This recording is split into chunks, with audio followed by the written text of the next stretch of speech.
A lot of manufacturers are content to just toddle along between generations, making incremental changes, but essentially resting on their laurels. Well, that is not the case with Nissan and the 8th generation of the Sentra. For 2020, this compact sedan offers great value. It's a very well-sorted machine, and the only thing that's the same about it is the name.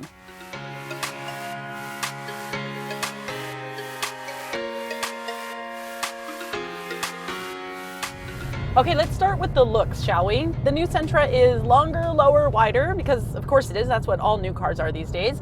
But the roof is also lower, and they've got the new V-Motion grille in the front that really brings it in line with both the Altima and the Maxima. I really like the crease on the rear quarter panel, and I totally dig the black floating roof. I mean, it might be a little passé, but I like the fact that it gives it a muscular yet still kind of a playful quality. You can get this two-toned roof look with black and gray or black and white, and if you don't like it, don't worry. You can get one of 8 colors as well.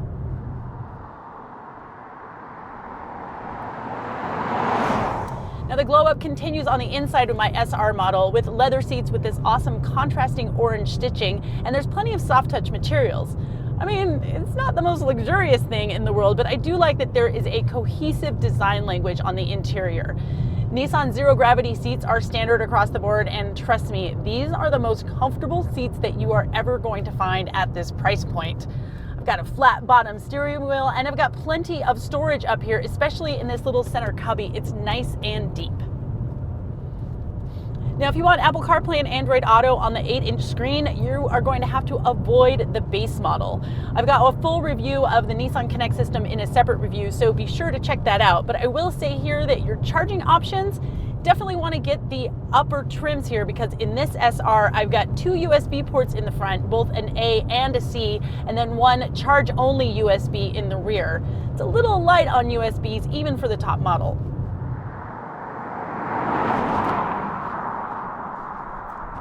Of course, a good-looking car doesn't really mean anything unless it drives well. And I'm not gonna tell you that the Sentra is the sportiest thing on 4 wheels, because it's not.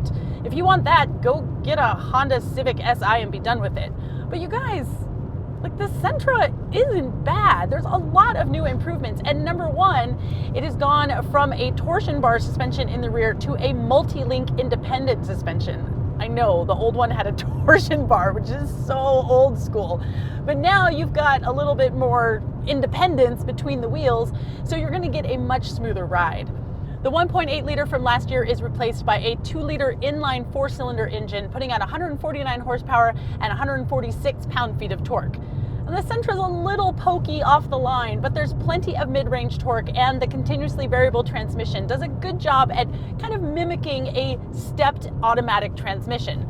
Now, last year you could get a 6-speed manual transmission, and that is not an option anymore. You have to get the CVT.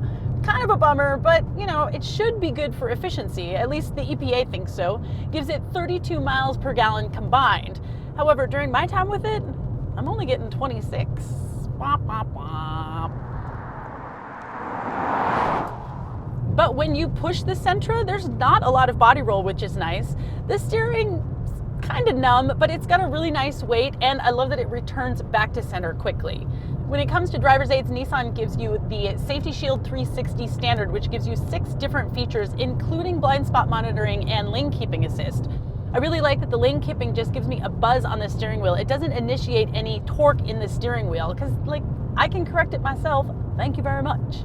This top-of-the-line SR also has the available full-speed adaptive cruise control. It can bring me to a complete stop, and then it can pause there for about 2 seconds. Otherwise, I have to just click the resume button, and I'm off again to the races.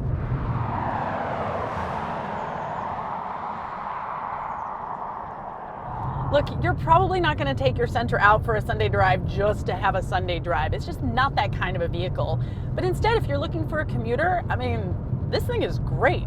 Super comfortable. I've got Apple CarPlay and Android Auto to keep me on the straight and narrow, and there's enough driver's aids so that I can have a really comfortable and easy commute. Frankly, I'm kind of digging this Sentra. Well, it looks like Nissan has clawed its way out of the rental car fleet for 2020. It's now easy to recommend if you're looking for transportation that is both stylish and affordable. Honestly, I surprised myself with how much I really enjoyed this car. Now the base model starts at about $19,000, but this is the top of the line SR with the premium package. So once you tack on $925 for destination, you're looking at $25,325. Okay, so Nissan's knocked it out of the park with the Sentra. It's knocked it out of the park with the Versa. I want to know from you, what other manufacturers do you think are just improving by leaps and bounds? Let me know in the comments, and as always, be sure to like and subscribe so you don't miss a single video.